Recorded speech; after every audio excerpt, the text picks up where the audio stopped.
Welcome to Hawks Nest. My name is Matt Cagle. I'm alongside my co-analysts, Mark Grogan and Chandler Davis. Today is Friday, February 17th, and we've got a full slate ahead of you. But first, a talk with women's basketball head coach Rekha Patterson. Today, I'm joined by a very special guest, Coach Patterson, the coach of the SEMO women's basketball team. Coach, big win for you last night against Eastern Illinois. What did you see out there? What did you do right? Well, I'm really proud of our young ladies for the fight and grit that they showed against, again, a team that was number one in the league. I thought that our defense, our ability to turn them over and then execute when we needed to was big. But the energy was amazing from everybody on the floor and even the fans in the stands. Those were definitely keys to help us win the game. Coach, I've been really impressed with Jalea's performance this year. I mean, it's a sophomore. She's really coming into her own, scoring 21 points last night. Grabbing a couple boards. So how impressive or important has her performance been to y'all's success this season? Oh, I think it's been very important. She has been like a flower that's blossoming right in front of our eyes. We knew that she had talent. It was just a matter of when she was going to recognize that and then showcase it. I think she does a good job of letting the game come to her. I think her teammates do a good job of pouring into her. And so she's able to just kind of be Jalea, and she really is playing well. But I think because we have other players on the floor that can score, you're not sure who is going to be that player for the night. And oftentimes it's Jalea, but then it could be somebody else's night as well. Mm-hmm. So obviously knocking off the number one team in the conference during the home stretch for the OVC tournament, it's a big win. So how are you going to keep up this momentum? What do you need to keep doing right in order to get a better seed for the conference tournament? Just focus on the day that's in front of us. Today will be prep for a good team for on Saturday, a team that we lost to start conference play. But we try to keep it very simple, singular focused, and then really work hard to be 1-0 on Saturday. So this team has, in just one season, come a long, long way. Chandler, from your perspective, I mean, playing for this team last season, playing for them this season, what's that been like? The energy has to be so much better. Oh yeah, it's way different. Last year we kind of struggled on and off the court in the locker room as well. So just coming from last season to this season, we've made a big improvement. Everyone gets along well on the court and off the court, and we just work together very well.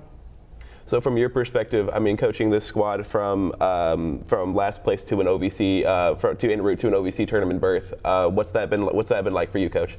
Joyful.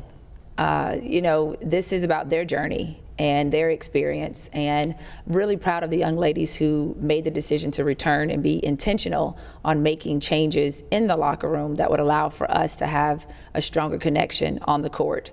We knew we had talent. It was just a matter of the chemistry and the culture and the connection being healthy. And so all the credit goes to the players because they're the ones who have to do the work.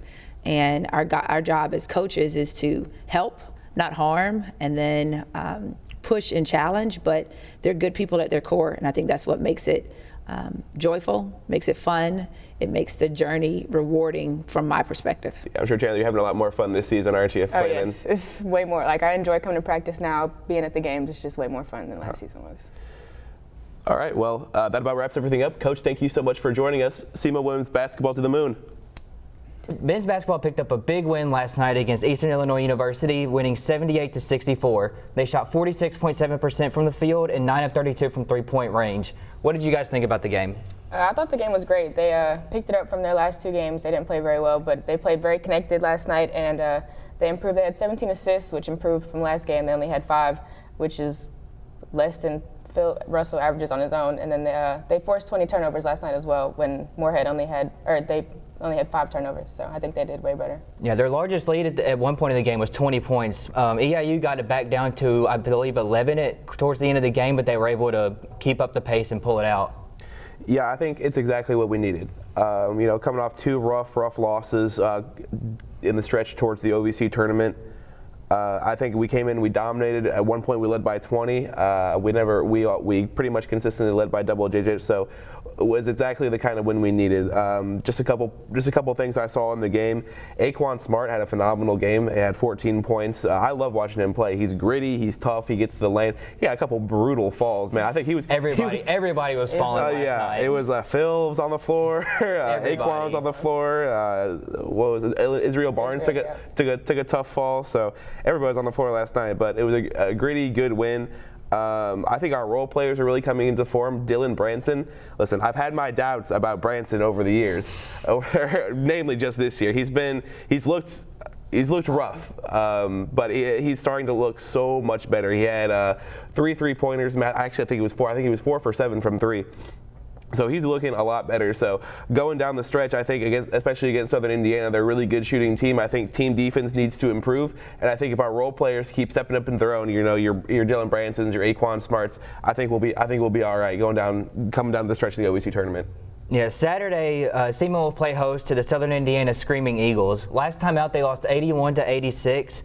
Chris Harris led the team with 16 points. And speaking of Chris Harris, he is 11 points away from 1,000 career total points here at SEMO. Do you guys think he gets it on Saturday? He's been in a little bit of a slump. Yeah, he's been struggling, which I was going to say that in order to pull out the wins in these last 2 games to get the best seed possible for the tournament, Chris Harris has got to step it up. He's got to make his open shots. I mean, he was getting good looks last night versus Eastern Illinois, but they just weren't falling. He just couldn't seem to take the lid off. So he's got to. I think he gets it Saturday night. I really do. I think he pulls it. I think he pulls it out, and I think we'll see him score his 1,000th point as a Red Hawk. But he's got to step it up if we're gonna make a push in this tournament. Yeah, and in their last outing against the Screaming Eagles, they had 30 free throws but only made 16 of them. Chandler, how important is free throw shooting in the game of basketball? Free throws are very important. Obviously they're free points. You get the opportunity, you just got to take advantage of it and make the best of it. Yeah, we're usually one of the best free throw shooting teams in the OVC. So, free throws they're critical to the game. They can make or break the game, honestly. Yeah.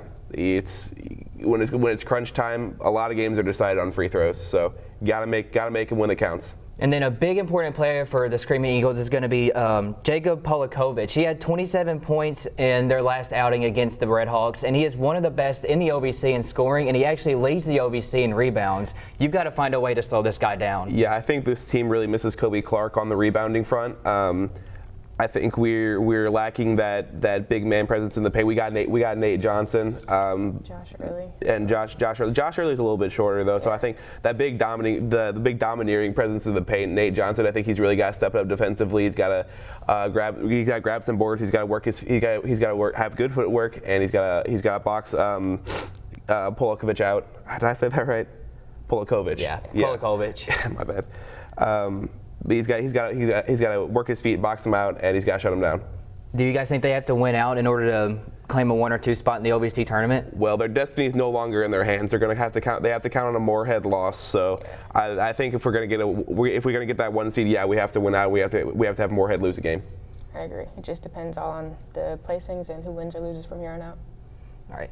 SEMO baseball starts their season today. It's their first weekend series, and they are traveling to Central Arkansas.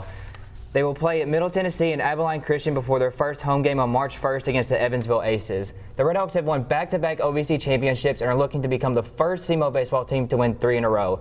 2 in a row is, you look at it and say, oh, okay, well, that's 2 good teams. But 3 in a row, you kind of started to establish yourself as basically, I don't want to say a dynasty, but like a powering force in a conference. Oh yeah, definitely. I think three conference wins in a row would definitely establish. I would argue that it is a dynasty in college baseball. I mean, it's kind of tough to establish that sort of thing. I mean, you have your few exceptions like your Alabama, Georgia, and football. Because I mean, you're cycling you're cycling out players every 4 years, so it's kind of hard to establish a dominant presence. But SEMO's done exactly that. I mean, we still have Keck that got drafted, which something to note. He wasn't on the roster for this season. Do you know anything about that? I mean, he was drafted. So I mean, when I talked to Coach Andy Sars, he said that he talked about losses that they had, and Keck was one of the guys that he said would be a big loss to them. Oh wow, that is a big loss. But I mean, regardless, still projected to finish first in the OVC. I think we dominated the OVC this year. Our roster is stacked up and down. Our pitching looks really good. Excited to see how we play even out of conference. So really, really a lot to look forward to this SEMO baseball season. I can't wait to be at Kappa Hall. Yeah, and they were predicted first to finish in the OVC, like Mark said. But Chandler, those are just preseason predictions. I mean, those can either come true or they can either fall apart entirely. When you look at preseason statistics, do they really mean anything? Preseason statistics do not mean anything. I can tell from experience that being projected at the bottom or the top, it doesn't matter. You can finish or start somewhere and finish at the opposite end. So doesn't matter. All right. The non-conference schedule for SEMO for the Redhawks will include trips to Power 5 schools like the University of Arkansas and Kansas State. That will conclude today's episode of Hawks Nest. I'm Matt Cagle alongside Mark Grogan and Chandler Davis. See you next time.